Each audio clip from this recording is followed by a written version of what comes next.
today's workout is going to be a nice little chipper. In this chipper workout, we're going to be moving from shoulder to overhead and pull-ups. In between the movements, there will be a run. So the workout will flow as follows. It'll be 10 shoulder to overhead, 135, 95 for men, women, and then we go for a 200-meter run. When we return, you have 10 full pull-ups. These are chin over the bar pull-ups, and then we go out for another run. When we come back, you have 15 shoulder to overhead. We run again, and when we return, you have 15 pull-ups.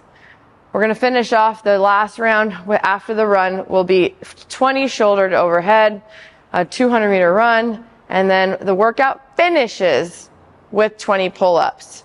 So the workout does not finish with a run, it finishes with the pull-up. All right, so we have 20 chin over bar pull-up. Your goal here on the shoulder to overhead is to be able to complete maybe the first set in unbroken, and then set number 2, maybe 2 sets, and set number 3, 3 sets. That's kind of what we're looking for. Some of you fire breathers will be able to do it unbroken. However, it's not expected to be such in this workout. The same thing applies for the pull-ups. If you're proficient in a pull-up with your chin over the bar, 10 should be completed unbroken. But again, singles can get you there just as fast, sometimes even faster. All right. Now, when we do the shoulder to overhead, we will be taking the bar from the ground. As we get it to our shoulder, we're going to go ahead. We have 3 or 4 options with it. We can go ahead and do a strict press. Probably not the smartest option, but it can work. We have a push press. A little bit better option, especially if this weight is something that's a little on the lighter side. We have a push jerk, which can help us move this bar much faster for longer. And then finally, we also have a split jerk. A little bit on the slower side as a cycle, but you can go ahead and get under that bar a lot faster in the split jerk. Remember, the movement finishes when it's up overhead. So whether you're doing a push jerk or a split jerk, we have to remember that we have to stand up, being in a nice straight line from wrists, shoulders, hips, and ankles. All right, so you have a lot of options on that shoulder to overhead. You can use all of them, you can use one of them, but you're trying to move as quickly as you can. Now, when we move to the pull-up, if you don't have a pull-up today, we will be able to modify by doing a banded pull-up. And that's going to be something that's going to be a lighter band. If you're using a bigger band, I'd like you to stick with a bar row. Okay, that's going to be, if you're using maybe at training yard, a thin red band or a black band.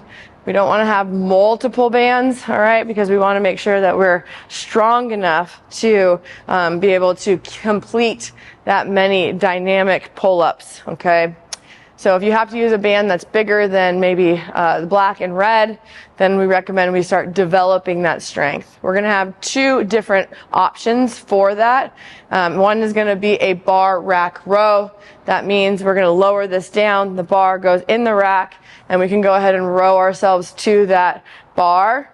Or we can go ahead and do a bent over row. So the bent over row is going to be here with that bar that we're using for the shoulder to overhead, and we can go ahead and do a bent over row. So we have 2 different options here, and that's going to be something that's going to develop pure strength, okay? So when you're choosing this, choose it with your coach or something that is going to challenge you. On those bent over rows, you should be able to complete a decent amount of reps before you put it down. It shouldn't be singles. So we're thinking about maybe completing that first set of 10 in 2 sets if the bar is at the appropriate weight, okay? This workout is going to be fun. You're going to be moving constantly. So if you're standing around for any reason, I want you to kind of start to count. That's a good hack for me. I tell myself, okay, in 10 seconds, I'm going to go. And then I count 1, 2. And when I get to 10, I have to start moving. So that's kind of like my deal with myself. Play those little games. They're positive games that can help you kind of move faster through that rest period, okay? I know sometimes we get really tired. And the magical thing about starting to move again, usually your body will regulate its breath and you won't feel as tired. So give it a try. Hopefully you enjoy this workout. And if not, we'll try again tomorrow.